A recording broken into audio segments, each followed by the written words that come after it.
এই সেই জায়গা যেখানে গতকাল অতর্কিত হামলার শিকার হয়ে মৃত্যুবরণ করেন 55 বছর বয়সী জিল্লুর রহমান সর্দার। রক্তের দাগ এখনো ভালো করে শুকায়নি।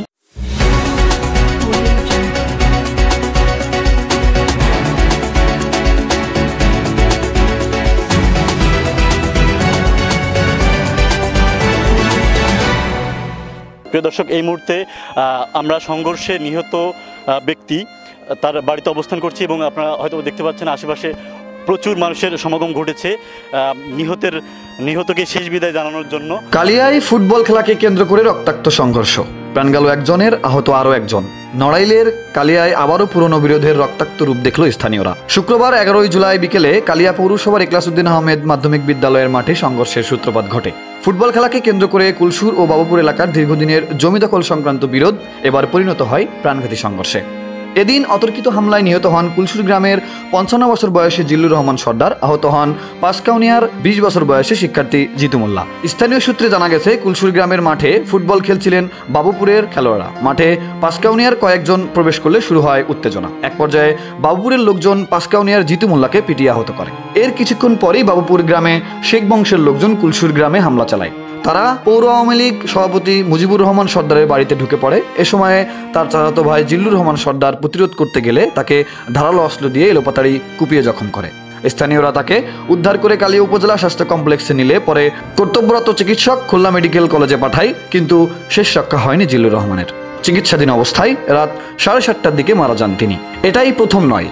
স্থানীয়দের ভাষ্যমতে বাবুপুরে শেখ বংশ ও কুলসুরের সর্দার বংশের মধ্যে দীর্ঘদিন ধরে বিরোধ চলছে। চলতি বছরের 16 মেতেও সংঘর্ষ হয়েছিল, যেখানে গুলিও ছোড়া হয়েছিল বলে অভিযোগ রয়েছে।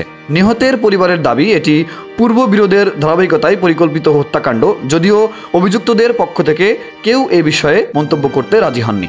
ঘটনার এ বিষয়ে কালিয়া থানার ভারপ্রাপ্ত কর্মকর্তা আব্দুল্লাহ মামুন বলেন, ফুটবল খেলাকে কেন্দ্র করে সংঘর্ষে একজন নিহত হয়েছে।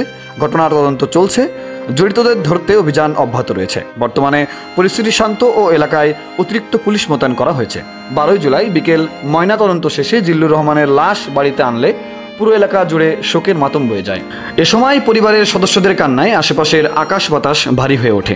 পরবর্তীতে বাবুপুর ঈদগাহ মাঠে জানাজা শেষে নিকটস্থ কবরস্থানে জিল্লুর রহমানকে দাফন করা হয়।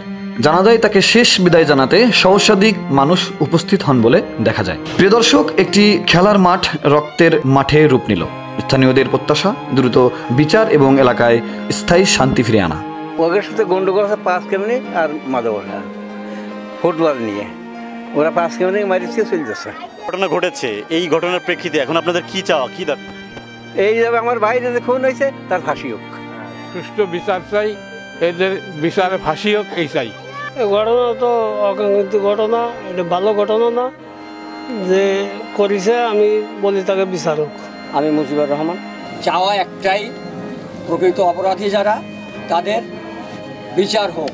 আমি আমার ভাই খুনের জন্যে ন্যায় বিচার প্রত্যাশা করি। হঠাৎ করে কোনো কিছু